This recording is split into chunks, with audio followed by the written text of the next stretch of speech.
Ici Satou. À l'université, dès que j'avais économisé grâce à mon travail à temps partiel, je partais en voyage avec mon groupe d'amis ou ma petite amie. Quand on voyage à l'étranger de temps en temps, on commence vraiment à apprécier les atouts du Japon.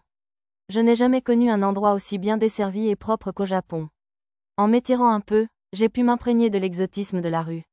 Je ne l'avais pas vraiment remarqué auparavant, puisqu'on m'avait conduit directement au poste de garde, mais il y avait un demi-cercle d'espace ouvert entre la porte et la rue, d'un rayon d'une vingtaine de mètres.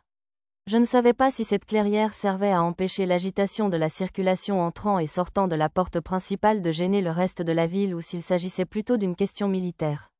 La ville était en grande partie construite en pierre, comme dans un film ou un jeu vidéo occidental.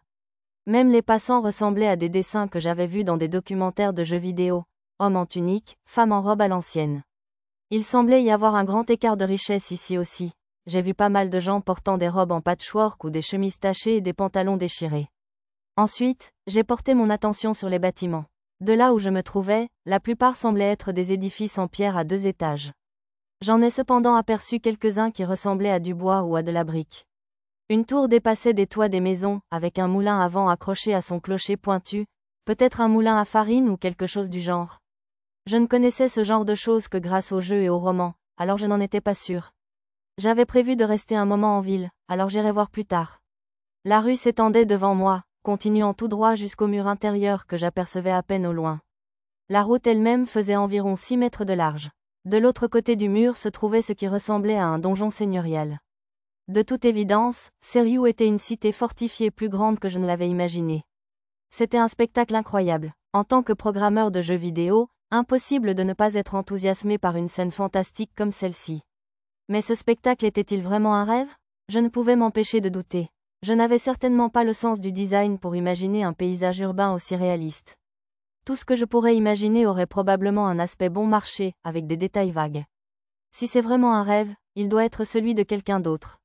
Et si c'est le cas, celui qui rêve ça aime vraiment les jeux. J'espère qu'ils ne vont rien faire pour perturber ma santé mentale. Mes pensées furent brusquement interrompues par quelque chose de doux et chaud qui m'assaillit le bras. Hé, toi là, tu viens de la porte d'entrée, c'est ça? C'est ça? Au lieu de regarder autour de toi la bouche ouverte, tu devrais venir à notre auberge si tu n'en as pas encore choisi une. Je t'offre un repas gratuit ou quelque chose comme ça. Ou quoi? Ne t'inquiète pas, on n'est pas moins cher que la concurrence, mais on a des lits propres et une cuisine savoureuse, préparée avec amour. Fermant précipitamment l'écran de la carte, je fus accueilli par les yeux brun-roux d'une adorable fille. Un fin ruban attachait ses cheveux châtains en une queue de cheval sur le côté. Elle était trop près pour que je puisse bien voir sa tenue, mais elle semblait avoir environ le collège. La réalité augmentée confirmait qu'elle avait 13 ans, même si sa poitrine démesurée qui me pressait contre moi suggérait le contraire. Toujours accrochée à mon bras, la jeune fille enthousiaste m'entraîna. Peut-être était-ce une aboyeuse ou une rabatteuse pour attirer les clients, chose rare au Japon ces temps-ci, en dehors des fêtes scolaires. Bref, avant même que je m'en aperçoive, elle m'entraîna dans une sorte de bar. Il semblait un peu sombre, peut-être parce que nous venions d'entrer par la rue lumineuse. Un coup d'œil à l'enseigne au-dessus de la porte me sut que c'était bien l'endroit où je me dirigeais, le Gat Frontin. Maman, j'ai une invitée. Bon sang, tu es tellement autoritaire. Tu ne devrais pas harceler les gens comme ça. Une femme d'un certain âge, bien bâtie, sortit de la cuisine et réprimanda la jeune femme en s'approchant du comptoir. Vu la douce chaleur que mon bras avait reçue, je ne me plaignais pas de la publicité agressive. Ouais, ça valait le coup. La femme d'un certain âge au comptoir avait un beau visage, même si sa silhouette était imposante. Elle devait avoir la trentaine. Dans ce cas, c'était probablement impoli de la qualifier de « vieille femme », alors. Appelons-la plutôt la propriétaire. Un écran de réalité augmentée apparut à côté du visage de la propriétaire quand je la regardais. Ce rêve continuait d'utiliser les mécanismes du jeu. L'écran d'information qui apparut ressemblait à celui que j'avais vu sur la pierre Yamato plus tôt, mais les champs étaient légèrement différents. Celui-ci semblait afficher des informations plus précises. Il était logique que cette femme soit la mère de la charmante jeune fille, étant donné son beau visage, mais pourquoi devait-elle être si potelée? Quelques livres de moins, et elle serait exactement mon type. Enfin, je suppose qu'elle est déjà sortie, puisqu'elle est mariée. L'adultère ne finit jamais bien, alors non merci. Tu comptes passer la nuit ici? Tu n'as pas de bagages. Mon cheval de bas a été surpris par la pluie d'étoiles l'autre jour et s'est enfui. Heureusement, j'avais encore ma bourse, alors j'ai réussi à arriver en ville. Oh, ça a dû être dur. Bon, on compte une grosse pièce de cuivre par nuit ou une petite pièce de cuivre pour la grande salle commune. Si vous mangez au bar, On vous offre un plat en guise de promotion pour les clients qui passent la nuit. Je ne connais pas le prix standard des auberges ici, mais si je veux connaître le taux de change entre les grosses pièces de cuivre et les pièces d'argent, je devrais essayer de payer 10 jours à l'avance. La propriétaire semblait plutôt douée en maths, alors je doutais qu'elle se trompe dans le calcul. Bon, je paierai 10 jours, s'il vous plaît. Bien sûr, ça fera 2 pièces d'argent, alors. Je sortis 2 pièces d'argent de ma poche et les tendis à la propriétaire. 5 grosses pièces de cuivre faisaient donc une pièce d'argent. Si ce n'était pas le cas, elle aurait sans doute proposé de me faire une petite faveur. Maintenant que j'avais réservé une chambre à l'auberge, j'avais vraiment envie de manger quelque chose. Je n'avais mangé qu'une barre protéinée la veille, alors je commençais à avoir faim. Madame, est-ce que je peux prendre mon repas maintenant?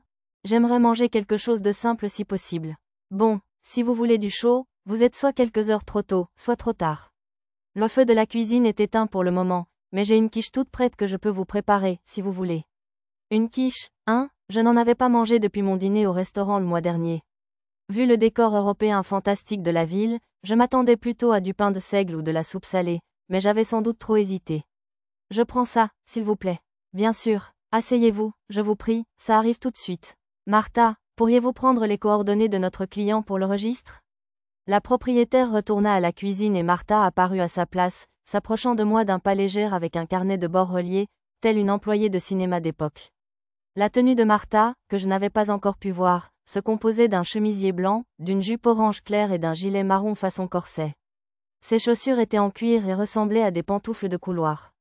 Oui, madame, monsieur, si vous pouviez me donner votre nom, s'il vous plaît. Satou, monsieur Satou, compris. Maintenant, votre âge et votre profession, s'il vous plaît. J'ai dû me retenir de dire que j'étais une programmeuse de 29 ans.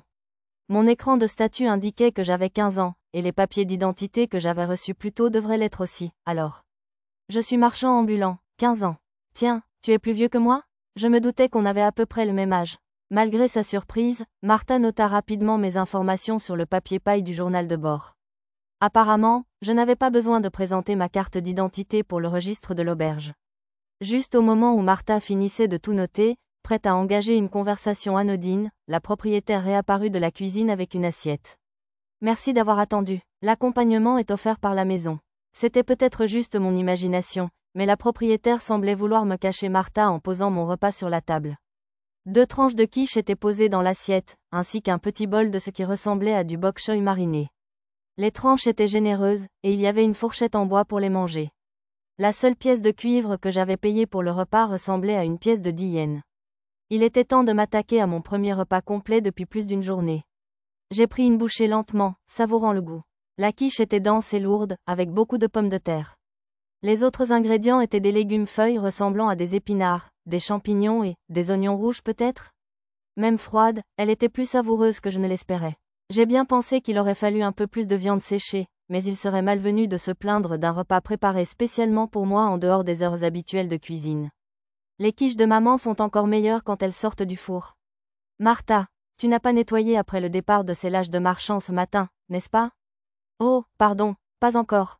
Alors, pourquoi traînes-tu? D'accord, j'y vais. À plus tard, monsieur Satou. Martha monta faire son ménage. Qu'entendais-tu par lâche de marchands? Ah, eh bien, après que ses invités ont assisté à la tombée des étoiles hier, ils ont été dans tous leurs états toute la nuit, à parler d'un seigneur démon cherchant la bagarre avec les dragons de la vallée. Ils sont partis à la première heure ce matin. Elle a perdu des clients à cause de moi. C'était vraiment dommage. Attendez, plus importante encore, il y avait un mot là-dedans qui ne me plaît pas. Il y a un seigneur démon par ici? Eh bien, il y en avait un. Bien que le héros destiné ait vaincu le dernier il y a 60 ou 70 ans. Et je n'ai jamais entendu parler d'une quelconque résurrection. Il y avait donc un seigneur démon et un héros. Heureusement que c'était réglé. Si c'était un jeu, progresser dans les événements en tant que protagoniste finirait forcément par ressusciter le seigneur démon. Mieux valait sans doute ne pas m'y mêler et fouiller pour en savoir plus. De plus, en 600 ans depuis la fondation du royaume de Shiga, personne n'a jamais vu de seigneur démon à Serious City ni dans les comtés voisins. Même s'il attaquait, il commencerait par Labyrinth City, j'en suis sûr. Et c'est à l'autre bout du royaume, donc pas d'inquiétude à avoir. Si c'était un jeu, j'ai l'impression que cette conversation déclencherait sans aucun doute un signal d'alarme pour une attaque. Par ici, on s'inquiète bien plus des wyverns. Ils peuvent fondre sur eux et emporter jeunes ouvriers agricoles, chevaux de bas, et même enfants. Notre armée est puissante, donc Serious est en sécurité. Mais hors des murs, les gens qui travaillent dans les champs ont constamment peur d'une attaque. Ces choses sont plus effrayantes que je ne le pensais. Mais les dragons n'attaquent pas les gens? Tu n'as pas entendu les légendes? Les dragons sont léthargiques et paresseux. Ils dorment dans la vallée des dragons et en sortent rarement. La dernière fois qu'ils sont apparus, c'était il y a 2 ans, et la fois d'avant, avant ma naissance. Apparemment, c'était terrible. On dit qu'un dragon noir a attaqué et dévoré toutes les chèvres et tous les moutons. Elle n'a parlé que de bétail, alors cela signifiait-il qu'il n'y avait pas eu tant de victimes humaines? J'aurais voulu en parler un peu plus, mais la propriétaire est retournée à la cuisine. Avant de finir la quiche, j'ai décidé de goûter l'accompagnement. Le cornichon dans le bol s'est avéré être du chou, pas du bok choy. Je m'étais trompée à cause de sa couleur blanchâtre, mais le goût me rappelait la choucroute que j'avais goûtée dans une brasserie allemande. La garniture était une herbe finement hachée, peut-être du persil. En revenant du ménage, Martha m'a expliqué que si je la mélangeais au chou avant de le manger, cela atténuerait l'acidité. Attendez, avait-elle déjà fini le ménage? Ça ne faisait même pas 10 minutes. Mais comme elle était assise pendant que je mangeais, je lui ai demandé si elle connaissait des magasins où je pouvais acheter des produits de première nécessité. J'aurais pu me contenter de consulter ma carte, mais je pensais qu'il était important de communiquer avec les habitants. Hein? Des provisions? Il y a des stands dans le quartier, donc tu pourrais probablement en acheter là-bas. Mais tant que ce n'est pas trop compliqué, on peut demander à notre femme de ménage de te les acheter. Merci, mais j'aimerais me changer, des sous-vêtements et autres, alors je pense que je ferais mieux d'y aller moi-même. J'étais tentée de me laisser traiter comme une célébrité, mais j'étais un peu réticente à l'idée qu'un inconnu m'achète des sous-vêtements. Je sais qu'il y a des stands sur East Street qui vendent des vêtements d'occasion. De l'occasion? Je ne sais pas. Si tu veux du neuf, le mieux est de te le faire faire sur mesure sur Center Street, mais ça va coûter cher. Y a-t-il un endroit qui vend des vêtements neufs fabriqués plutôt que sur mesure? Qu'est-ce que c'est que fabriquer? Oh, tu veux dire des vêtements préfabriqués? Tu utilises un grand mot pour quelqu'un de si jeune. Ils en vendent sur Teputa Avenue, mais c'est quand même assez cher. Teputa Avenue, hein? J'ai ouvert la carte pour la chercher. Elle semblait un peu loin de l'auberge. Pour l'instant, je l'ai marquée sur la carte avec une épingle. Merci, je vais faire un tour du côté des stands et de Teputa Avenue, alors. Oh, je sais, et si je te faisais visiter? Je peux, non, maman? Surtout qu'il n'y a pas beaucoup de clients aujourd'hui. Oh, ce serait sympa. Faire les boutiques avec un habitant du coin comme guide semblait excitant. Martha avait obtenu la permission de sa mère, à condition qu'elle soit de retour à temps pour aider à préparer le dîner. Pourtant, invitée ou pas, je trouvais étrange qu'elle ait si facilement laissé sa fille sortir en ville avec un inconnu. Où était passée sa peur du danger? Attendez, peut-être avait-elle estimé, correctement, que je ne ferais pas de mal à une mouche. Ouais, c'était probablement ça. Même au lycée, une fille dont j'étais proche me disait toujours que j'étais quelqu'un de bien. Bon, non, ne réveillons pas de souvenirs traumatisants. Martha m'a emmené dans un quartier d'East Street bordé de toutes sortes d'étals sur environ 400 mètres. Chaque étal ne faisait qu'une vingtaine de mètres carrés. C'était peut-être mon imagination, mais je jurerais qu'une légère odeur de sauce soja flottait dans l'air. Beaucoup de ces stands sont fermés. Oh, c'est parce que les vendeurs de nourriture et les agriculteurs des villages voisins ont l'habitude de faire leurs courses ici. Ils ferment généralement vers midi. Le soir venu, beaucoup de stands de nourriture s'installent sur la place. La plupart des vendeurs de vêtements étaient à peu près au milieu de la rue, alors nous nous sommes dirigés dans cette direction, parcourant nonchalamment les autres stands. Il s'est avéré que certains de ceux qui vendaient des produits alimentaires étaient encore ouverts. Debout à côté de Martha, qui admirait des accessoires en bois sculpté, j'ai écouté avec grand intérêt la conversation entre le propriétaire du stand d'à côté et une femme âgée qui faisait ses courses. Combien coûtent 3 de ces fruits Gabo? 3, ça ferait 2 sous. Quoi? 2 sous? Un seul, ça suffit. À ce prix-là, vous me saigneriez à blanc, madame. Que dirais-tu de 4 pour 2? 5 pour 2. Oh, d'accord, ça ira, juste parce que tu es si jolie, tu m'entends? Alors, marchander, c'est la norme ici, hein? J'ai l'habitude d'acheter des choses au prix indiqué sur l'étiquette. C'est un peu galère. Au fait, un Gabo fruit semblait être une racine, un peu comme une citrouille rouge de la taille d'un poing.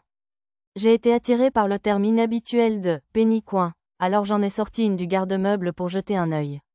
C'était une pièce carrée en laiton qui ne pesait qu'une fraction d'once, même si la mienne était rouillée.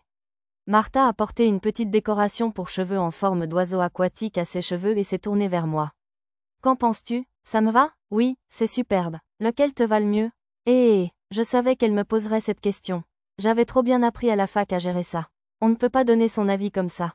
Il faut deviner pour lequel elle penche déjà, d'après ses premières réactions, et s'y tenir. Sinon, le processus va encore s'éterniser. Le bleu clair, je trouve. Il va très bien avec ta couleur de cheveux. Tu penses aussi? Je te le vends pour 3 pièces de cuivre, annonça vivement le commerçant, sentant qu'il avait peut-être un client. Je suis désolé, je n'ai pas assez d'argent de poche aujourd'hui. J'essaierai de venir l'acheter à la prochaine fête des récoltes. Hein? Je m'attendais à ce qu'elle essaie de me faire croire que je devrais la lui acheter, mais je suppose qu'elle est trop modeste pour ça. Grâce à ma longue expérience avec ma copine de fac, j'étais déjà prêt à payer. Je voulais aussi tenter le marchandage, alors j'ai décidé de la lui acheter en remerciement de m'avoir guidé à travers la ville. Tu accepterais une pièce de 5 sous? Si je la prenais, je serais à peine à l'abri. Disons 2 sous, au moins. Alors que je commençais à négocier, Martha m'a tiré par la manche, semblant inquiète que je dépense de l'argent pour elle. Attends, tu n'es pas obligé. Mais je lui ai fait signe de ne pas le faire. D'après ce que j'avais vu jusqu'ici, j'étais quasiment certain que 5 sous faisait une pièce de 5 sous, et 4 sous une grosse pièce de 5 sous. Et une pièce de 2 sous? Disons une pièce de 5 sous et 4. Une pièce de 3 sous? D'accord, vendu. J'ai sorti la bonne somme de ma poche et j'ai payé l'homme. Il m'a tendu l'ornement de cheveux, et je l'ai fixé aux cheveux de Martha pour elle. J'avais l'impression de faire le tour des stands d'un festival avec un jeune cousin, ou quelque chose comme ça. Plus grand que compétences acquises, marchandage, plus grand que compétences acquises, estimation, plus grand que compétences acquises, négociation, pour ma réussite en négociation, j'ai été récompensé par plusieurs nouvelles compétences. Elles semblaient utiles, alors je les ai améliorées toutes les 3 avec quelques points de compétence. Merci, monsieur Satou. Pas du tout, c'est ma façon de vous remercier de m'avoir fait visiter les lieux. J'ai répondu au remerciement timide de Martha de la manière la plus évasive possible. Si j'avais voulu la draguer, j'aurais ajouté quelques compliments, mais encore une fois, c'est une petite fille et je ne suis pas un pervers, alors j'en suis resté là. Comme j'avais activé la compétence estimation, regarder un produit me permettait de voir son prix affiché dans un cadre ras à côté, sous forme de texte blanc indiquant une fourchette de prix de 2 à 4 pièces de cuivre. C'était probablement la fourchette de prix estimée. Bref, il y avait beaucoup d'enfants qui travaillaient par ici. Qu'est-ce qui ne va pas, monsieur Satou? Oh, je pensais juste au nombre d'enfants qu'il y a. Ce sont surtout des domestiques et des servantes qui sont payés au pourboire. Vraiment? Waouh, quelle éthique de travail pour un si jeune. Hein? C'est normal. Martha semblait sincèrement déconcertée par mon impression. J'imagine que l'âge légal pour travailler était vraiment bas ici. Oh, ça doit être. À travers une ouverture, au milieu de l'agitation de la place du marché, une paire d'oreilles de chat légèrement frémissantes apparut. Des bêtes, ça devait être ça. Apparemment, elles vivaient surtout dans le quartier ouest, alors je n'en avais pas encore vu en personne. Malheureusement, un cri soudain mit un frein à mon enthousiasme. Sale petite bête, qu'est-ce que tu fais dans le quartier? Un jeune homme blond en tunique donna un coup de pied à une petite chienne qui peinait sous un lourd fardeau, et son fagot de bois s'écrasa au sol en tombant. Ses oreilles s'aplatirent de peur tandis qu'elle levait les yeux vers l'homme qui lui avait donné un coup de pied. La fille chat qui l'accompagnait accourut aussitôt, s'inclinant et s'excusant avec ferveur. Je ne pouvais pas rester là à regarder ça sans rien faire. Tu as un problème avec ces filles? Inhabituellement, je m'interposais avant même d'avoir réalisé ce que je faisais. Hein? Ce sont tes esclaves? Mais leur délai s'est remêlé dans le quartier ouest. Pour être honnête, je n'avais pas vraiment de plan, mais heureusement, l'autre gars recula rapidement. Je ramassais les brindilles éparpillées de la fille chien. Le bois, est-ce s'il te plaît, dédonne. Les 2 petites filles levèrent les yeux vers moi depuis le sol. Pensaient-elles que j'allais leur prendre leur bois? La fille chien bégayait tellement de peur qu'elle ne put finir de me le demander. J'ai sorti une ficelle de mon sac et j'ai attaché les bâtons comme avant, puis je les ai rendus. Ça va? Oui, on va, bien. Oh, bien. Il y a beaucoup de monde dans la rue principale, alors soyez prudents. Les 2 m'ont remercié chaleureusement en partant. Quand je me suis retournée, Martha me lançait un regard étrange. Qu'est-ce qu'il y a? Tu as été si gentille avec ces hommes bêtes. Pourquoi pas? Ils sont mignons, non? Bien sûr, ils ont besoin d'un lavage et d'une coupe de cheveux, mais je suis sûre qu'ils deviendront de charmantes jeunes femmes. Les gens en ville les détestent à ce point? Eh bien, oui. Apparemment, les hommes bêtes attaquaient, voire tuaient, les chasseurs et les villageois qui venaient vendre leurs produits. On les prend donc pour des voleurs et des sauvages, j'imagine? Oh, regarde là-bas. Peut-être essayait-elle simplement de changer de sujet, mais Martha m'a rapidement attiré vers ce qui l'avait intéressé. J'ai repoussé les hommes bêtes et regardé dans la direction qu'elle indiquait. De petits animaux en cage étaient à vendre. Le vendeur était un homme en manteau de fourrure qui semblait être un chasseur. Une sorte de hachette pendait à sa taille. À bien y penser, je n'avais pas vu beaucoup de gens se promener avec des épées, seulement des gardes et des jeunes délinquants. À part ça, je n'avais remarqué que quelques lames longues comme des poignards accrochés à des ceintures. Les épées sont plus lourdes qu'elles n'en ont l'air, alors je parie que les porter à la taille ferait tomber les vêtements et vous ferait mal aux épaules. Martha et moi avons toutes deux commenté les animaux en cage, mais nos avis divergeaient. Ils sont plutôt mignons. Ils ont l'air délicieux. Gênée d'avoir donné la priorité à son estomac, Martha s'est éclairci la gorge, puis m'a attrapé par le bras et m'a conduite à l'étal suivant. Alors, j'imagine qu'on fait comme si de rien n'était.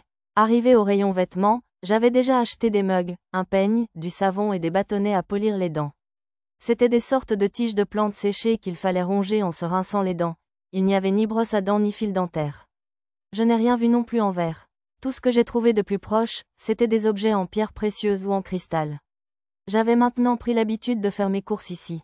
Après 3 boutiques environ, les vendeurs n'appréciaient pas que j'achète quelque chose tout de suite au prix estimé. Au lieu de ça, j'ai dû commencer les négociations à environ la moitié du prix courant, puis arriver au prix souhaité après 3 ou 4 négociations. Ça ne me dérangeait pas de faire ça de temps en temps, mais c'était toujours pénible. Au centre d'East Street, nous avons vu une foule de gens sur la place. Hommes et femmes pieux de la ville de Seriou, le jour de la résurrection du Seigneur démon est proche. Vous avez tous dû en être témoins. La chute des étoiles était sans doute le présage de terribles événements. Il est temps de vous consacrer au temple du bienveillant Zaikyon. Au centre, un homme rondouillard d'une trentaine d'années, à l'air suffisant, s'adressait avec véhémence à la foule, vêtu d'une tenue rappelant celle d'un prêtre shintoïste. À mi-chemin, alors qu'il commençait à se recueillir, la foule perdit son intérêt et se dispersa. Que se passe-t-il? C'est le grand prêtre du temple de Zaikyon. Il doit être désespéré, car ils perdent des fidèles. Ah bon? Ils ont fait quelque chose? Non, non, tout le monde part, car le temple est impuissant. Ma confusion a dû se lire sur mon visage, car Martha donna plus de détails. Voyez, au temple de Zaikyon, personne ne maîtrise la magie sacrée. Si vous devez faire des offrandes dans un temple, mieux vaut vous adresser à Parion ou Garléon, par exemple. Au moins, ils peuvent vous soigner si vous êtes blessé. Je vois, j'imagine qu'il fallait être pragmatique dans un monde aussi dur. Une telle attitude pouvait difficilement être qualifiée de foi, mais j'imagine que les gens se rueraient inévitablement vers cette religion, qui offrait des avantages concrets. Le gros prêtre, désespéré, s'emparait d'un citoyen qui tentait de s'enfuir. Les prêtres de rang inférieur autour de lui tentèrent de l'en empêcher, mais je ne voulais pas m'en mêler, alors je les ignorais et nous quittâmes la place. Le rayon vêtements proposait de nombreux endroits pour réparer ou redimensionner les vêtements, en plus des friperies. J'ai finalement trouvé un stand avec des vêtements neufs au milieu des vêtements d'occasion, et j'y ai acheté une bonne quantité de sous-vêtements. Tant qu'à faire, j'ai choisi de belles serviettes douces. À ma légère déception, ce n'était en fait que 2 morceaux de tissu cousus ensemble. C'était quand même mieux que rien du tout, alors j'en ai acheté de différentes tailles. Comparé au logement et à la nourriture, les vêtements étaient assez chers. Regardez, monsieur Satou, c'est un masque de dragon.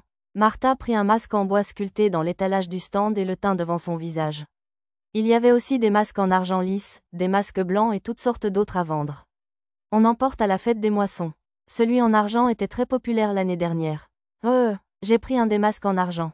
On aurait dit qu'il s'agissait du genre de masque qu'on attache avec une ficelle. Qu'en penses-tu, mon garçon?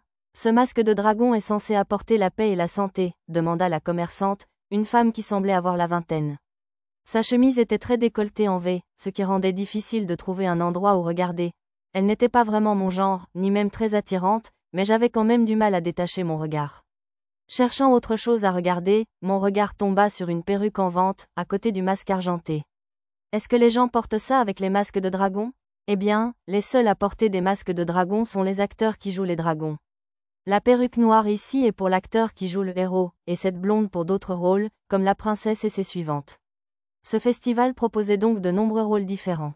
Finalement, je n'ai pas pu résister à sa recommandation, alors j'ai acheté le masque de dragon argenté et la perruque blonde. Sur l'avenue Teputa, il y avait des boutiques vendant toutes sortes de vêtements et d'accessoires. D'abord, j'ai acheté une cape imperméable à capuche pour la pluie dans une boutique de voyage. J'ai aussi acheté plusieurs ensembles de chemises et de pantalons d'apparence robuste. J'ai aussi acheté quelques chaussures, une paire de chaussures imperméables pour voyager, des bottes qui semblaient assorties à ma robe et des sandales. La plupart des sandales vendues étaient du type à cordon, à la grecque antique, mais je voulais des sandales à enfiler. J'ai donc demandé à un cordonnier de m'en fabriquer sur commande. En attendant mes sandales, j'ai trouvé un sac qui ressemblait comme 2 gouttes d'eau à mon garage bag. Pensant avoir trouvé la perle rare, j'ai pris mon courage à 2 mains et j'ai vérifié le prix du marché. Mais ce n'était qu'un simple sac en cuir, à ma grande déception. Malgré tout, il semblait pouvoir servir de copie de mon garage bag, alors je l'ai acheté quand même. La couleur et les coutures étaient un peu différentes, mais tant que personne ne les regardait côte à côte, ils devraient faire l'affaire. J'avais un peu abusé de mes achats. Je me demandais si ce serait trop lourd à porter. Excusez-moi, pourrais-je vous demander de garder mes achats pendant que je fais mes courses? Oui, bien sûr, si vous le souhaitez, on peut même vous les faire livrer. Oh, oui, s'il vous plaît. Je loge au Gatefrontin, au nom de Satou. Avait-il proposé de me les offrir parce que j'avais acheté autant? Quel service impeccable! Un garçon d'une dizaine d'années, peut-être le fils d'un des commerçants, accepta le paquet de vêtements des mains du vendeur et partit les livrer. Dans la boutique suivante, je choisis des vêtements pour le centre-ville. La robe que je portais était un article enchanté de première qualité, mais à en juger par les vêtements en vente et les tenues que j'avais vues en ville, son design me semblait un peu démodé. Et cette robe-là, elle est très élégante. Elle est un peu grande. Alors, que pensez-vous de ce pourpoint? Les deux vendeuses, deux femmes d'une trentaine d'années, me suivaient partout avec des suggestions qui privilégiaient les articles les plus chers plutôt que ceux qui me conviendraient le mieux. Ça ne me dérangeait pas qu'elles se pressent un peu trop près de moi, peut-être pour me séduire, mais l'intensité enivrante de leur parfum rendait la situation encore plus agréable. Dis donc, monsieur Satou, je trouve que ce pourpoint serait joli, pas vous? Oh, il est très joli.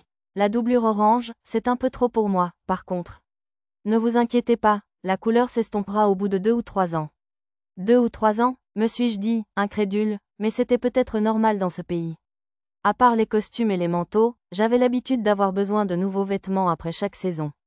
Un pourpoint est en fait une chemise matelassée moulante qui descend jusqu'à la taille. À Seriou, la plupart des pourpoints avaient une entaille du coude à l'épaule, laissant apparaître le tissu intérieur. Sur d'autres, la déchirure s'étendait sur tout le vêtement. D'après ce que j'avais vu en ville jusqu'à présent, ce genre de vêtements semblait avoir la cote auprès des jeunes hommes tape à l'œil. Cette couleur-là est très tendance cette année. Oh oui, je recommande vraiment celle-là. Naturellement, les vendeuses proposaient un pourpoint environ 3 fois plus cher que celui que Martha m'avait trouvé.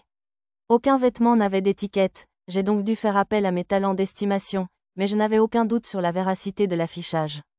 Non seulement le vêtement avait des décorations bizarres sur les épaules, mais c'était une combinaison de vert et de rose particulièrement désagréable. J'ai catégoriquement refusé. Ouais, je crois que j'en ai presque fini avec mes achats. Ignorant les plaintes des vendeuses, nous sommes passés à la boutique suivante. À 2 bâtiments de là, nous avons trouvé une boutique proposant une variété de robes élégantes. C'était essentiellement une boutique de vêtements pour hommes, avec beaucoup de vêtements sobres et de bon goût pour les commerçants. Waouh, ça a l'air cher, mais tout est tellement beau. Oui, et les coutures sont de haute qualité. Ça a l'air prometteur. Merci beaucoup. La nôtre n'est peut-être pas aussi remarquable que votre robe en fibre Uriya, monsieur, mais nous vous garantissons la meilleure qualité de prêt-à-porter. Le gérant, un jeune homme, vantait ses produits avec une fierté sincère. Je l'aurais acheté même s'il n'avait pas insisté. Si vous souhaitez un vêtement sur mesure, monsieur, mes parents tiennent une boutique de vêtements pour hommes sur Center Street. Je suis sûr qu'ils vous confectionneraient un vêtement à votre goût. 1. Les 2 générations travaillaient dans le même secteur, mais avaient 2 boutiques différentes. Peut-être travaillaient-ils dans un endroit séparé pour perfectionner ses talents. J'ai acheté une robe simple mais élégante avec des broderies argentées et une robe de marchande marron olive. La livraison était gratuite ici aussi. Cela commençait à me rappeler un certain service de shopping en ligne. J'avais fait toutes les courses prévues pour la journée, mais j'étais curieuse de voir la boutique de vêtements pour hommes que le jeune homme m'avait recommandée. Martha et moi nous y sommes donc dirigés. En entrant, un couple marié d'âge mûr, à l'air bienveillant, nous a accueillis. Contrairement aux boutiques où les vêtements sont déjà confectionnés, très peu de marchandises étaient exposées. À la place, on y trouvait des échantillons de 5 costumes différents et un large choix de tissus. Un coin salon pour discuter affaires occupait l'autre moitié de la boutique. Excusez-moi, mais je cherche une robe de marchande épaisse. D'une couleur sobre, si possible. Bienvenue. Veuillez vous asseoir ici, je vais vous chercher des échantillons de tissus. Les 5 costumes présentés sur les présentoirs sont nos modèles les plus vendus du moment. Le mari m'a guidé jusqu'au salon et est allé au fond pour récupérer des échantillons. Juste au moment où il partait, sa femme est entrée à sa place, portant une sorte de thé noir. Martha s'est assise à côté de moi, sa timidité inhabituelle, sirotant son thé. Le temps va bientôt se refroidir, je suggérerais donc ce tissu plus épais. Si tu pars en voyage, on pourrait aussi te préparer un imperméable assorti à ta robe, si tu veux. Ça me semblait plutôt bien. Probablement. Je suis du genre à acheter des vêtements de couleurs différentes en gros chez Uniqlo, la grande marque de vêtements. J'ai donc commandé un exemplaire de chacun des 5 modèles les plus vendus avec des manteaux assortis. Apparemment, la confection prendrait jusqu'à 5 jours. Ma commande s'élevait à 8 pièces d'or au total. Assez cher, mais j'avais beaucoup d'argent, alors j'ai payé sans sourciller. Waouh, monsieur Satou, les marchands sont vraiment riches, hein? Les vêtements d'un marchand sont comme l'armure d'un chevalier. Je ne peux pas être radin pour quelque chose d'aussi important. Oups, on aurait dit une employée de bureau qui passe sa vie à fréquenter des soirées. En réalité, je me disais que si je voulais visiter l'intérieur du mur d'enceinte où vivaient les riches, il me faudrait des vêtements assortis, sinon je me ferais trop remarquer. D'ailleurs, la robe que je portais actuellement se vendait normalement une centaine de pièces d'or. Quel prix exorbitant! Comme dans les jeux vidéo, les robes magiques avaient ici une valeur bien différente, je suppose. Les vêtements seraient livrés dans ma chambre à l'auberge une fois la couture terminée, mais ils utiliseraient des points de suture temporaires. Je devrais revenir au magasin dans quelques jours pour effectuer les ajustements nécessaires. Le couple nous a salués d'un signe de la main en partant. Les rues de cette ville étaient bien plus propres que ce à quoi je m'attendais dans un univers de fantaisie européen. Pas d'excréments d'animaux ni de sans-abri dans les ruelles. Il y avait même des caniveaux bordant les accotements, avec des revêtements en pierre. Aucun. Ce serait si inhabituel dans un jeu, mais s'il s'agissait d'un monde parallèle plutôt que d'un rêve, le pays était bien plus avancé en matière d'hygiène que le reste de sa culture. Contrairement à East Street, Center Street comptait peu d'étals et regorgeait de boutiques classiques.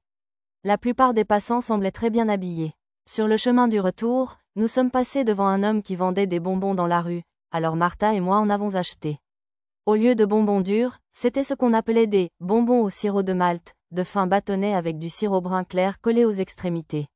En les mangeant en marchant, je laissais mon regard errer sur les gens et tous les chariots qui allaient et venaient dans la rue. Il y avait beaucoup de calèches tirées par des hommes et des chevaux, donc je suppose que la magie n'était pas assez pratique pour remplacer entièrement les machines. À ce propos, j'ai également remarqué que la plupart des personnes tirant les chariots portaient des colliers. C'est à la mode, les colliers, par ici? Quoi, répondit Martha, la bouche pleine de bonbons. Oh non, ce sont des esclaves. Les plus rebelles ou délinquants portent des colliers d'esclavage, mais ces colliers servent probablement uniquement à les marquer comme esclaves. Je vois, alors, c'est comme ça que ça marche. À ce moment-là, une autre calèche passa devant mes yeux. Comme les autres, elle allait à peine au pas, sans doute parce que la rue était bondée. À l'arrière se trouvaient une dizaine de filles avec des colliers, des esclaves. Deux d'entre elles en particulier attirèrent mon regard. L'une, aux cheveux noirs noués par le long voyage et aux yeux tout aussi noirs, avait des traits qui la faisaient paraître nettement japonaise. La plupart des gens que j'avais vus étaient d'origine nord-européenne, donc c'était peut-être la première personne d'apparence asiatique que je rencontrais. Comme elle avait les yeux baissés, il n'y eut pas de moment dramatique lorsque nos regards se croisèrent, mais j'établis un contact visuel avec celle à côté d'elle, une petite fille aux cheveux lilas flottants et aux traits traditionnels d'Europe du Nord. Pour une raison inconnue, elle me fixait avec un regard stupéfait. Arrête, ne me lance pas ce regard sérieux. Je ne peux rien faire pour toi. Et puis, je n'aime pas les petites filles, alors. Désolée, peut-être parce que je l'avais observée si longtemps, le nom et le niveau de la fille sont apparus à côté de son visage. Plus grand que Arisa, niveau 10. C'est un niveau élevé pour une si jeune fille. Plus d'informations sont apparues sous son niveau. Plus grand que 11 ans. Plus grand que titre, sorcière du royaume perdu, la princesse folle, compétence, inconnue, c'est tout ce que j'ai pu lire avant que le chariot ne tourne au coin d'une rue et ne disparaisse vers le quartier ouest. Ces titres annonçaient clairement des ennuis. Non, je n'allais certainement pas me mêler de tout ça. Pas question. Bienvenue à la maison, Madame Martha. De retour à l'auberge du front de porte, une fille qui ressemblait à une élève de CP ou CE1 nous a accueillis. J'ai d'abord pensé qu'il s'agissait de la petite sœur de Martha, mais si c'était le cas, Madame Martha serait une drôle de façon de l'appeler. Peut-être était-ce la bonne dont on m'avait parlé plus tôt. Merci, Yuni, voici Monsieur Satou. Il va séjourner chez nous à partir d'aujourd'hui. Bon retour, Monsieur Satou. J'ai apporté vos colis dans votre chambre. Ah, merci, c'était sans doute beaucoup pour toi, non? J'ai caressé la tête de la petite Yuni. Malgré sa petite taille, elle parlait beaucoup plus formellement que Martha. Je ne savais pas si le pourboire était d'usage dans ce pays, mais je lui ai tendu une pièce d'un penny en guise de remerciement. Martha a remarqué. Bravo, Yuni. J'ai donc pensé que j'avais fait le bon choix. Ah oui, mademoiselle Martha, devinez quoi? Qu'est-ce que c'est? Tout à l'heure, j'ai vu des charrettes qui apportaient beaucoup de viande. Les poings de Yuni étaient serrés d'excitation en s'approchant de Martha, mais Martha a froncé le nez, visiblement moins enthousiaste. De la viande? Burke, ne me dites pas que c'était de la viverne? C'est vrai, les morceaux devaient être sur plein de charrettes parce qu'ils étaient tous aussi gros. En disant « Saroi », Yuni se dressa sur la pointe des pieds et s'étira au maximum pour montrer la hauteur, et pour « Saroi », elle écarta les mains pour mesurer la largeur. Bon, ce gamin est trop mignon. L'armée du comte a dû finir de dépecer la carcasse de viverne et la porter ici. Pourquoi es-tu si enthousiaste à propos de la viande de viverne? Parce que, quand l'armée en bat une, le comte donne une partie de la viande à l'orphelinat. De la viande, de la vraie viande, ça fait combien de mois, je me demande? Yuni répondit à ma question comme une enfant sortie d'un vieux film. Je déteste la viande de viverne. C'est tellement dégoûtant, et ça empeste le quartier ouest. J'imagine que dans une ville fortifiée comme celle-ci, la viande ne serait pas si courante.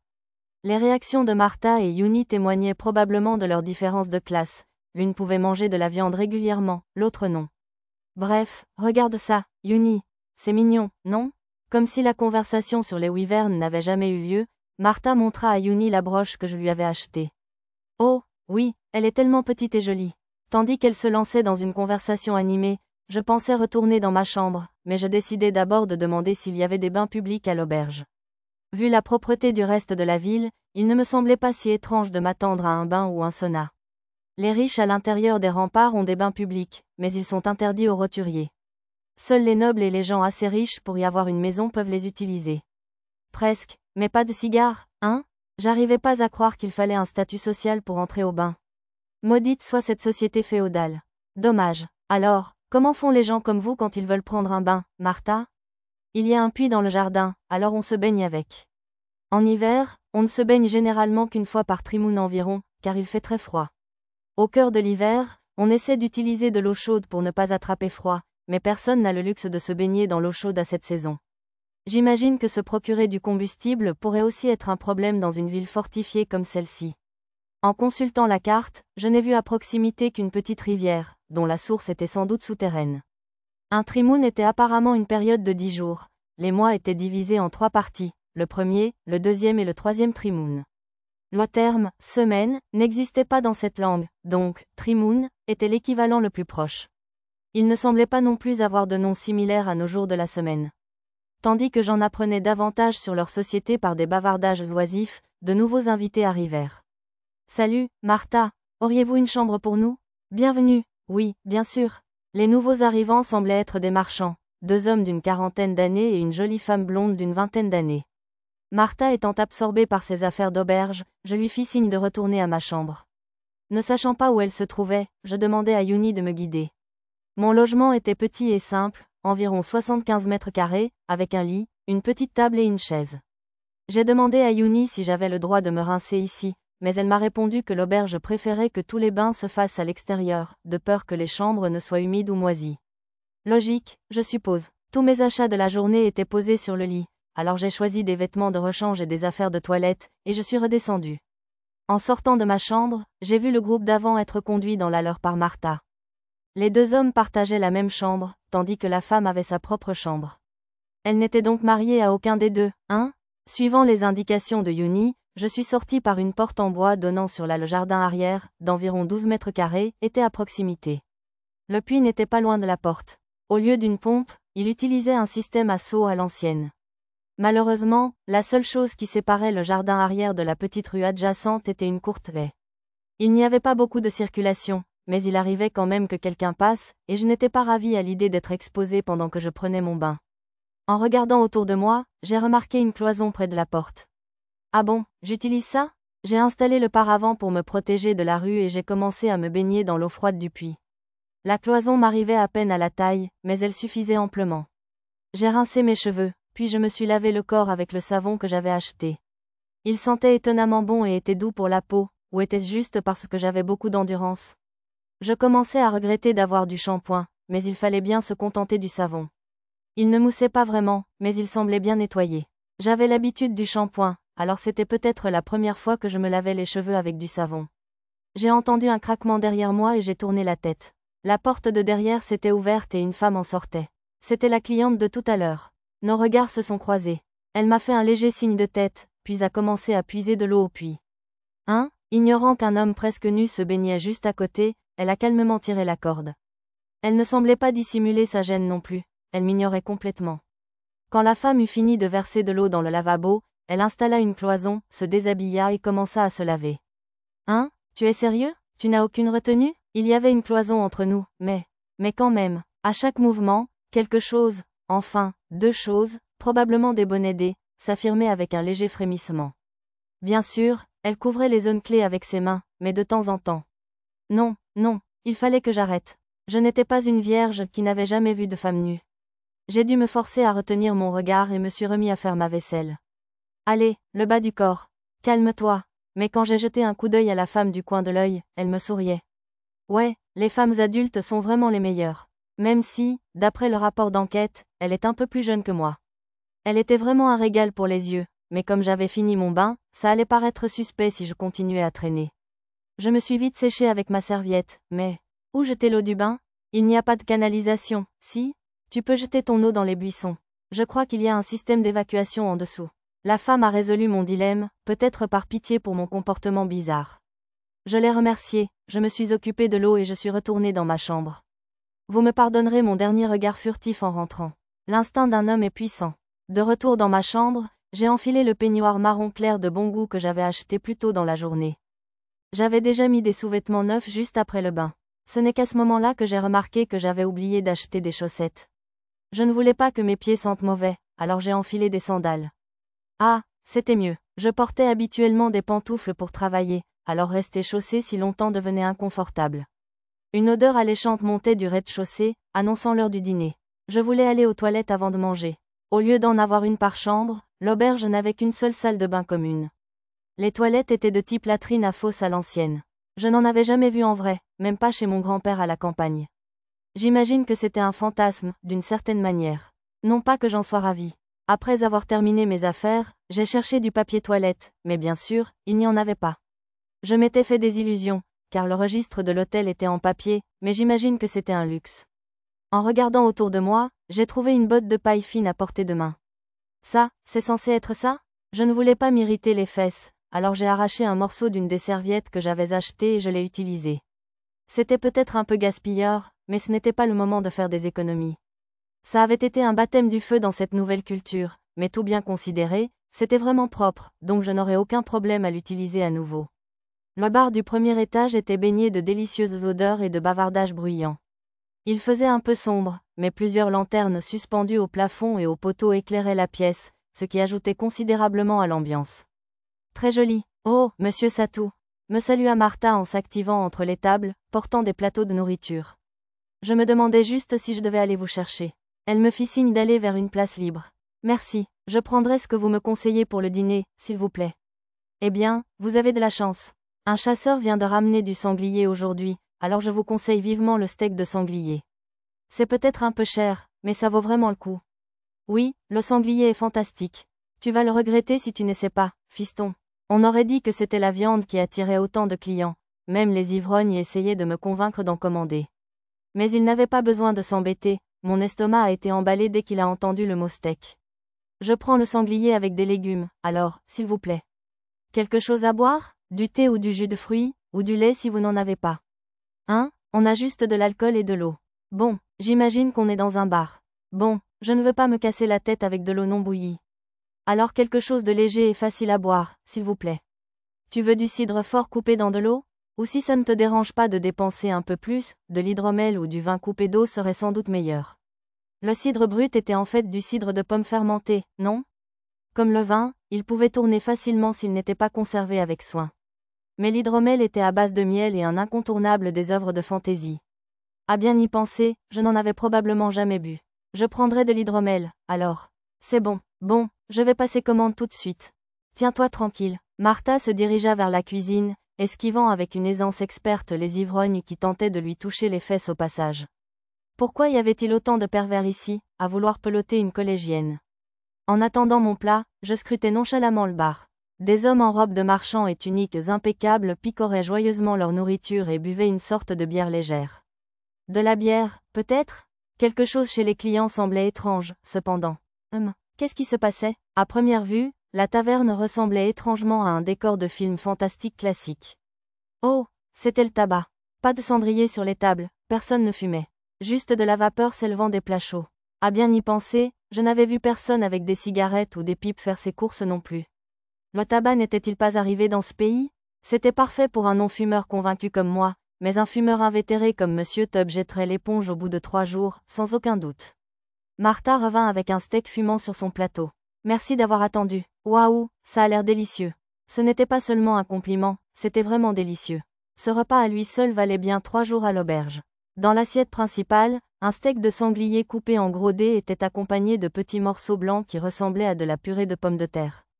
Du basilic finement haché et des tranches d'ail frites garnissaient le steak, accentuant l'odeur de graisse grésillante et me donnant envie. À côté de l'assiette se trouvait un plat profond rempli de soupe, probablement du consommé. Au fond du bol, des petits dés de 4 légumes différents, orange, rouge, vert et jaune. À en juger par les couleurs vives, je n'avais aucun doute qu'ils seraient aussi bons qu'ils en avaient l'air. L'hydromel arriva presque débordant d'une grande chope à bisque. À côté, un panier contenait des tranches de pain de seigle épaisses de quelques centimètres. Enfin, ce délicieux pain de seigle, l'aliment de base de tous les fantasmes, allait être à moi. À manger avant qu'il ne refroidisse. Martha me réprimanda avant de retourner à son travail, l'air amusé de voir comment je savourais la nourriture du regard. Bon, je vais commencer par la soupe aux légumes.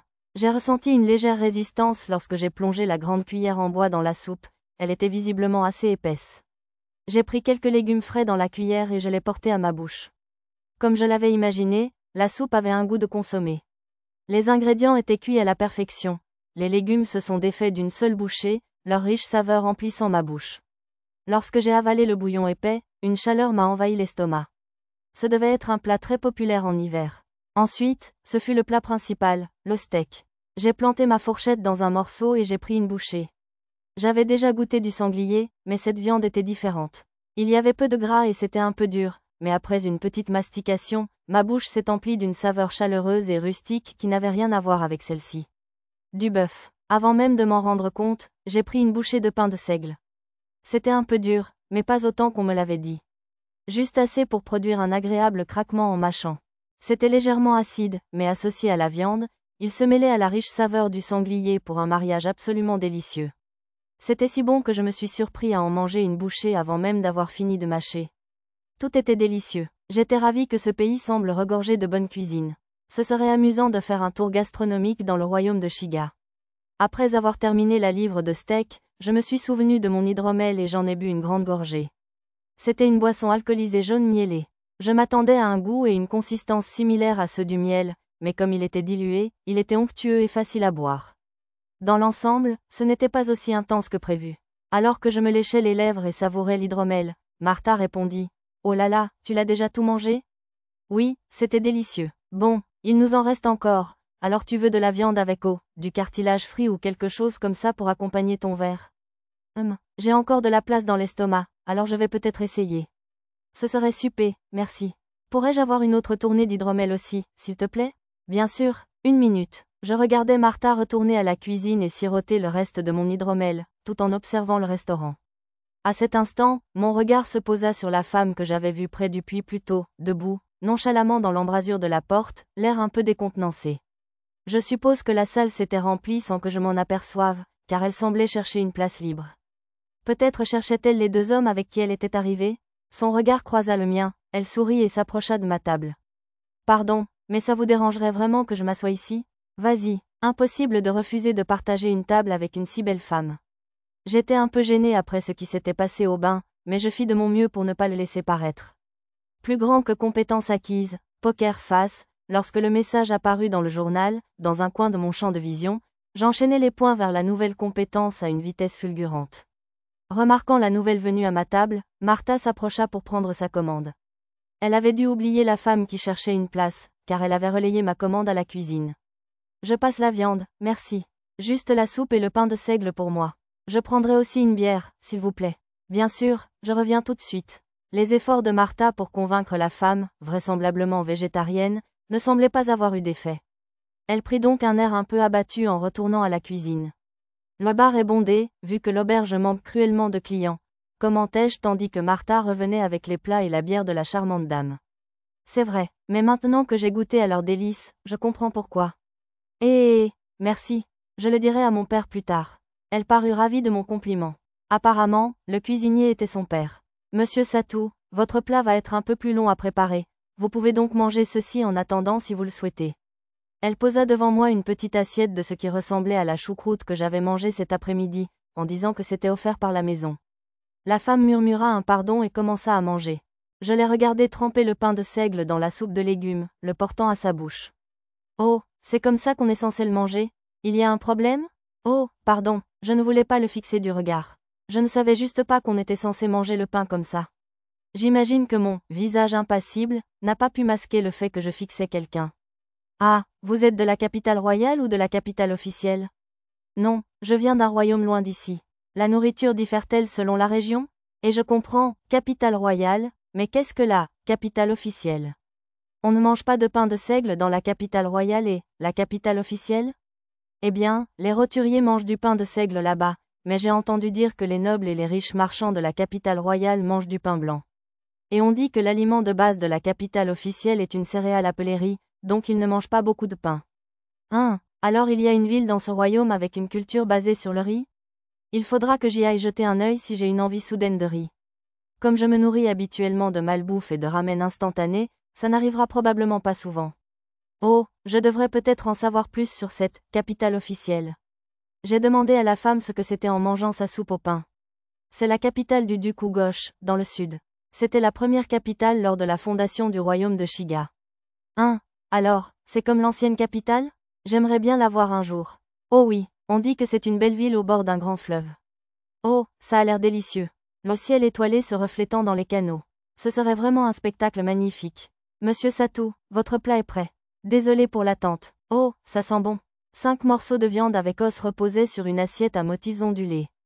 Étaient-ce des travers de porc, peut-être?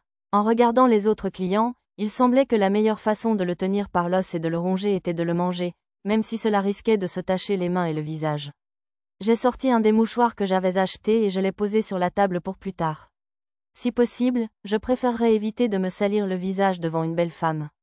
Évidemment, cette viande n'avait pas pu être cuite à l'autocuiseur, et pourtant elle s'est détachée de l'os aussi facilement que si elle l'avait été.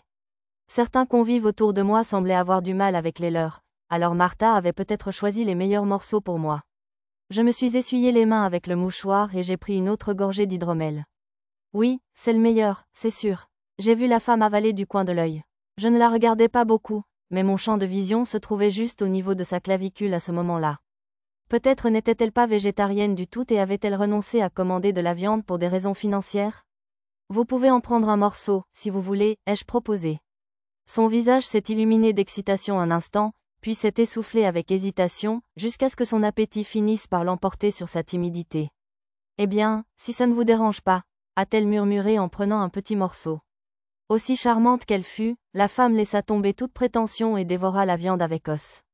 Eh bien, je suis contente qu'elle l'apprécie. Après avoir fini de manger, elle se lécha les doigts, un geste indéniablement sexy. Comme elle ne semblait pas avoir de mouchoir, je lui tendis délicatement le mien par-dessus la table. La belle me remercia et l'accepta en s'essuyant les mains. Elle semblait encore un peu affamée, alors je lui en offris une autre et nous entamâmes une conversation animée. Apparemment, elle était originaire de Seriou, mais elle avait épousé un marchand et vivait dans la capitale royale jusqu'à récemment. Son mari était décédé, alors elle était retournée dans sa ville natale. Les hommes qui l'avaient accompagnée à l'auberge étaient des amis de son mari et avaient proposé de l'accompagner à Seriou, expliqua-t-elle. J'ai commandé d'autres boissons et encas à Martha, savourant son discours sur la capitale royale. Que faire maintenant? Nous avions bu ensemble pendant que la femme racontait des histoires sur la capitale royale et son voyage à Seriou, mais il semblait que j'avais commis 2 graves erreurs d'appréciation. Premièrement, apparemment, mon taux élevé d'alcool rendait ma tolérance à l'alcool assez forte. Je me sentais légèrement ivre en buvant l'hydromel, mais l'effet s'est vite dissipé. J'avais même acquis une compétence, résistance à l'alcool, en cours de route. Heureusement, peut-être parce que l'hydromel était dilué, je n'avais pas obtenu de titre d'alcoolique ni rien de ce genre. Deuxièmement, la femme qui buvait à côté de moi était maintenant penchée lourdement sur la table. Si c'était une soirée étudiante, j'aurais peut-être pensé à la ramener à la maison, mais je comprenais bien que ce n'était pas bien, surtout qu'elle était veuve depuis peu. Au lieu de cela, j'ai attendu que Martha ait un moment de libre et je lui ai demandé de me guider jusqu'à la chambre de la femme pour que je puisse la porter jusqu'au lit. Je n'aurais pas pu monter l'escalier exigu si je l'avais portée comme une mariée, alors j'ai dû la porter sur mes épaules. Quel gentleman vous êtes, monsieur Satou. Oh, pas du tout. J'ai souhaité bonne nuit à Martha, admirative, et je suis retournée dans ma chambre. Je sentais encore la douce chaleur de la femme que j'avais portée sur mon dos. J'ai ôté ma robe de chambre et l'ai déposée dans le garde-manger, puis je me suis jetée au lit. Cette auberge était un bon choix. La nourriture était délicieuse, le lit propre, le personnel adorable et la femme de la chambre voisine était magnifique. Le service était bien meilleur que ce à quoi je m'attendais dans mes rêves. Le lit étonnamment confortable semblait devoir m'endormir d'un coup, mais l'excitation de la journée et ma conversation avec la belle femme m'ont tenu éveillé un moment. En attendant le sommeil, je me suis remémoré les événements du rêve. Les hommes lézards et les dragons vaincus grâce aux pluies de météores. Je n'avais pas pu voir les dragons, mais les hommes lézards avaient été suffisamment réalistes pour faire pleurer de joie tout Hollywood. Mon rêve était d'une précision impressionnante. La bataille entre l'armée du comte et la vouivre. La rencontre avec Xena et ses camarades était suffisamment intense pour une publicité de jeu de rôle. J'avais commis un délit de fuite par erreur, et maintenant la vouivre était probablement dans le ventre de la petite Yuni. Les rues et les habitants de Serious City. Depuis mon arrivée, le réalisme des rues et la variété des tenues des habitants m'avaient stupéfié. La disparité des richesses en ville, les différents types de vêtements selon les professions, les vêtements en patchwork et les chaussures sales. La variété était telle qu'il était difficile de croire que c'était un rêve. J'aurais aimé que M. Tubb s'investisse autant dans ses décors. Et la nourriture que j'avais dégustée plus tôt. L'hydromel, que je n'avais jamais goûté auparavant, était délicieux, et le steak de sanglier était incroyablement bon. Il ne serait pas exagéré de dire que la combinaison du steak et de mon tout premier pain de seigle était probablement la meilleure chose que j'ai jamais mangée. Je n'avais jamais mangé de viande pareille au Japon. Mon subconscient était plus imaginatif que je ne le pensais, inventant toutes ces scènes, ces langues et même ces saveurs que je n'avais jamais goûtées auparavant. La prise de conscience s'était faite lentement, mais en rassemblant les éléments. Impossible de continuer à appeler cela un rêve. Quand avais-je senti pour la première fois que quelque chose clochait? Je l'avais clairement ressenti en voyant les détails réalistes des rues de la ville, mais même les gens que j'avais croisés en chemin ne ressemblaient ni ne pensaient à ceux des histoires ou des jeux que je connaissais. Et j'ignorais tout d'expressions comme « Trimoun » ou le rang complet du père de Xena, chevalier héréditaire, apparemment différent d'un chevalier ou d'un vicomte ordinaire. J'avais le sentiment qu'il y avait trop d'informations dans ce rêve qui ne provenaient pas de mes propres connaissances. Les cas les plus extrêmes étaient les langues, comme le Shigan et elle, ancienne langue des écailles. Même au collège, avec l'illusion d'être un sorcier, je n'avais jamais inventé ma propre langue. Au mieux, j'avais bricolé des mots de langues étrangères. Et cette nourriture, j'avais déjà mangé de la quiche, donc mon repas de l'après-midi était peut-être le fruit de mon imagination. Mais je n'avais aucune idée du goût de l'hydromel, et si j'étais capable d'inventer un goût aussi incroyable que celui du sanglier, autant commencer à vivre dans mes rêves. De toute façon, je n'avais pas assez d'informations pour comprendre comment j'en étais arrivé là, alors j'ai mis cette question en suspens. Je ne pouvais toujours pas exclure complètement l'idée qu'il s'agisse d'un rêve, mais pour l'instant, le mieux était probablement de supposer qu'il s'agissait d'une sorte de monde parallèle, un monde virtuel. Quant à ma stratégie actuelle, je me suis dit que je pouvais continuer à profiter de mes voyages ici tout en cherchant un moyen de rentrer chez moi. Oui, le tourisme était mon objectif principal. Bien sûr, ce n'était pas comme si je ne voulais plus jamais retourner à ma routine, mais bon, j'étais dans un autre monde. Je voulais profiter au maximum de la vie et m'inspirer de mes expériences pour mon travail de créateur de jeux. De plus, nous avions déjà rendu FFL, et il ne restait plus que quelques ajustements numériques pour WW.